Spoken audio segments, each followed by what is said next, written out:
Hey, everybody. My name is Bill Degnan, and I am hosting the first episode of Strokehacker Live. And I'm very honored to be able to do that. I put down a challenge with Sean and our partner Jerry in this and said who gets their first win. So I feel pretty lucky. And I am hosting the first Strokehacker Live episode. And I have chosen as my guest a remarkable woman named Angie Burke. And get this, she is a stroke hacker. She's a stroke survivor. And she is also a competitive bodybuilder. So I came across her on Instagram and I was like, holy cow, I just can't believe, anyone would do that. First of all, I admire it, but I think, wow, what a challenge and what an undertaking. So to see someone who's, survived a stroke take that on, that's remarkable. So hi, Angie, how you doing? Good. Hi. We are just meeting for the first time today on Facebook, and I want to just kind of get to know you a little bit and hear about your story and what makes you a stroke hacker. And so why don't you just kind of fill us in on where it all started? Okay. So I had my stroke in September of 2013. It was caused from a carotid dissection. What caused the dissection, we don't know. So I just have to be very careful of my neck. The night it happened, I thought I had a migraine. My husband heard a crash. He found me on our bedroom floor. I was having a seizure. My left side wasn't moving. My face was drooping. I was trying to talk and it was coming out all garbled. He knew exactly what was happening. Called 911. I live in a small community, so I was taken to the local hospital. Once a scan showed that I had suffered a large stroke and the dissection, I was immediately transported to a major trauma center in Toronto where I started my recovery. I was in the ICU. My brain was swelling. There was concern because of the weakened area from the dissection that it could start to leak blood into my brain or rupture. And they were trying to get my seizures under control. I was paralyzed on my left side. I was basically unconscious for 3 days. I did come in and out of it. I remember bits and pieces of it, but so that's kind of where I started. Wow, and how many years ago was this again? That was in 2013. 2013. So just over, just 4 or 5 years, you have managed to make a remarkable recovery. And what was some of that, what was some of the recovery challenges in the, like say the first 6 months after you, survived that? The big thing was getting the seizures under control. And I now take 2 medications, and I have an emergency one because I get an eye flash, which is a focal aura, and I have to take emergency medication to stop it from going into a full-blown seizure. Mm-hmm. The other challenges, of course, were getting my left side working again, getting mobile. So that was when I went to the rehab hospital. Those were the 2 main concerns. My visual perception was greatly affected. I lost all of the vision on the left side. My depth perception was gone. My facial recognition was gone. I struggled with my speech. I could speak, but I would have to word search when I was trying to say something, or I would start to say a word and realized I'm not saying it right, and I'd have to say wait, and I'd have to start trying to say it again. So I also had therapy for that as well. So that was a tough go for a long time. And at what point did you decide or sort of take to bodybuilding? So I started lifting when I got home from the rehab hospital. I did some rehab in my local hospital and then some outpatient rehab. And I initially got feeling back. Sorry, I got that backwards. I got movement back in my arm before I got feeling back. And I still have issues with numbness, but once I started to get some movement back, they started me lifting with a little 2.5-pound weight to try and build the strength back in my arm. And I started with that, and I just basically did it every day because my my determination was this was not going to beat me. I was not going to allow this to beat me, and I was going to fight with every ounce of strength that I had. And so I did it every day. I would lift every day until the strength got stronger and stronger and stronger and stronger. And eventually I got to a point where I realized if I want to continue to get stronger, I need to join a gym. I was terrified. I had never joined a gym before. Here I was 50 years old. I'd had a stroke, but I, again, determined if I was going to recover that I was going to do this. So in 2016, June, I joined a gym. I met with a wonderful trainer, Adam. He assessed me. He assessed some of the deficits that I had, and he set up a program for me to start lifting. Wow. So when you started doing that, did you have any inclination towards bodybuilding, or how did that evolve? No, after I got lifting in the gym for a while, I actually had seen a posting on Facebook of a friend of mine who competed, and as crazy as I knew it was, I couldn't get it out of my head. And there's a saying, if you can't go a day without thinking about something. So after working out for a while, I mentioned to my poor unsuspecting husband that I wanted to do this. And I think when I first uttered those words, I want to do this, even in my own mind, I didn't believe it would ever happen. I had so many obstacles to overcome. And I had never even seen a show. I didn't know a lot about competing. So I finally got up the courage to tell the trainer I was working with, I want to do this. And surprisingly, he didn't run the other way. He, again, set up a program for me, helped me with my nutrition to get me on track. And I started going to the gym 5 days a week and lifting. That is awesome and amazing. Now, I'm looking at I've been showing a few pictures as you've been sharing. I've been showing a few pictures from your Instagram feed, which is where I came across your story. Now, I'm looking at a picture of, I think it's a before and after of you. Yeah. Standing. Can you see that? Yeah, I can see it.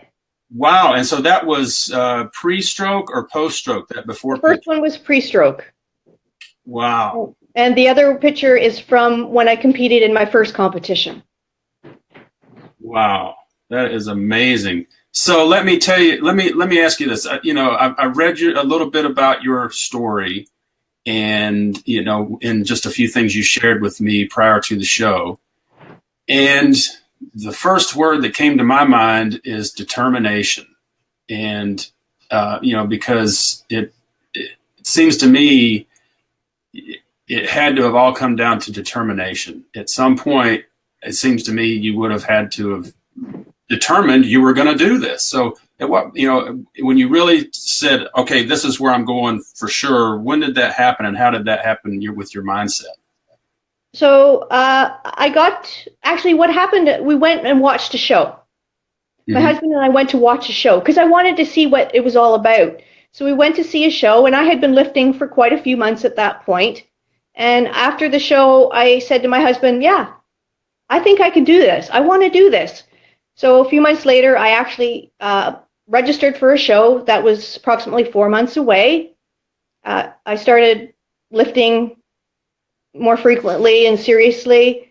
I had to start working with a coach because, of course, when you're competing, you have to do what's called a T-walk, where you get on stage and pose. You have to do mandatory poses, and you have to be able to walk in heels. Well, I can't feel my left foot, and because of my stroke, I have balance issues and I battle chronic dizziness. So I knew that this was going to be a major hurdle to get over. So I had to start practicing in the shoes.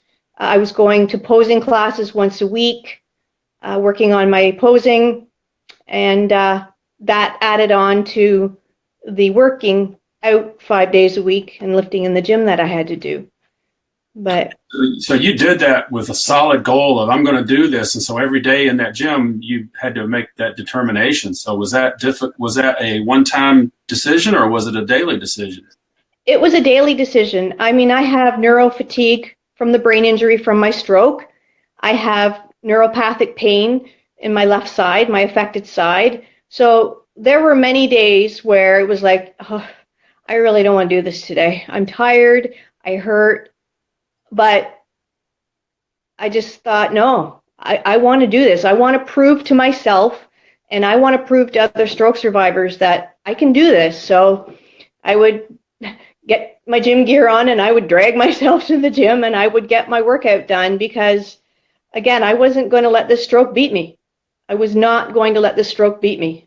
Yeah, well, you certainly have not let it do that. And so where do you feel you are now in that recovery? Do you feel like you've completely overcome it, or are you still dealing with daily challenges that are the result of your stroke? I still deal with challenges. I have some cognitive deficiencies. I struggle I get overwhelmed easily if a lot's thrown at me at once. And because I have to take so much medication to control the seizures, unfortunately, that makes the cognitive deficits worse. I still have, like I say, I have very little feeling in my left hand and my foot, and I have balance issues. So I sometimes get frustrated when I'm trying to do things. I have trouble sometimes figuring things out.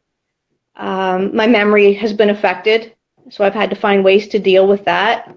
As part of my recovery, I did go through a major depression, and I, in fact, had to be hospitalized because of it.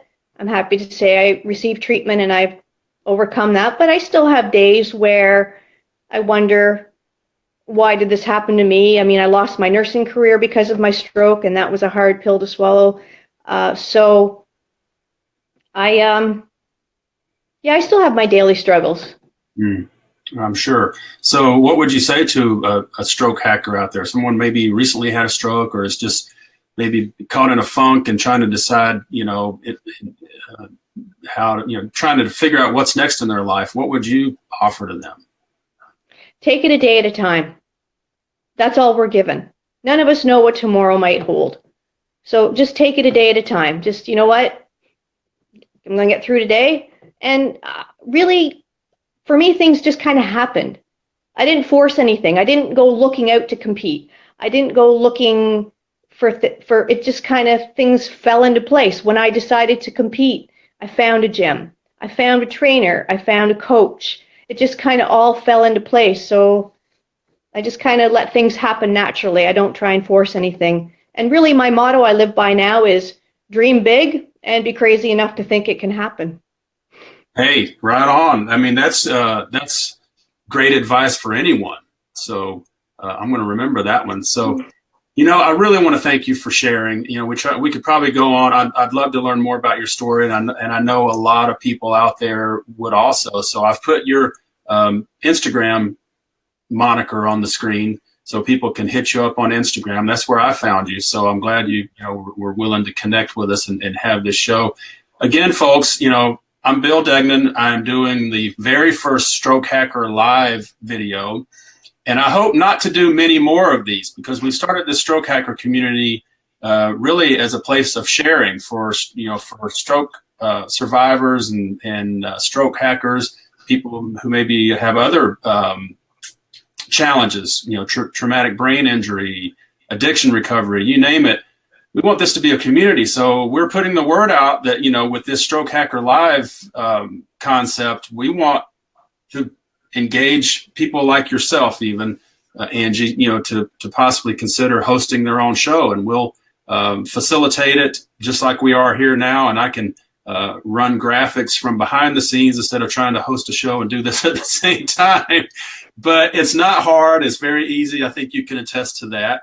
It's just kind of set up on your computer and your camera and start talking. So we want to encourage a lot of sharing and get more and more people, find out more people like Angie across the world who have had remarkable recovery successes and are very determined to do so. And we want to learn from you. So hit us up and let us know. I'm having fun. So I hope you are too, Angie. So we're going to wrap this up soon. Just a quick announcement for all you guys. We've just launched strokehacker.com. And I'm literally building it today. It is like hardly anything there, but in the next 24 to 48 hours, we're going to have it have a little bit more information and have shows like this showing on it. So hope you guys will look for that.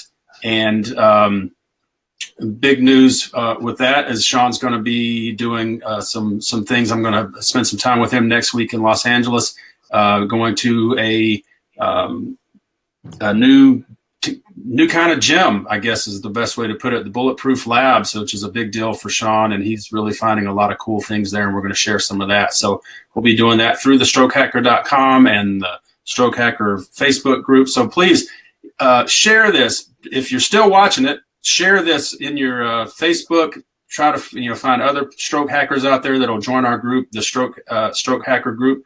We're trying to build this community quickly and share. So hopefully you're joined, Angie. If not, I hope you will soon. Absolutely. I have joined. Yeah. And so, and again, that whole community is there for you, and it's there for all of, anyone who is, family members included, caregivers. We want, people to share what they've learned, share their struggles, be a good ear to listen to other people's struggles, offer encouragement, all of that. And we're going to be continually trying to build the Strokehacker.com and those sort of entities to start providing more and more content that we hope will be helpful to you. So, Angie, I can't thank you enough. This has been a lot of fun, and I'm honored that you were my first guest on Strokehacker Live.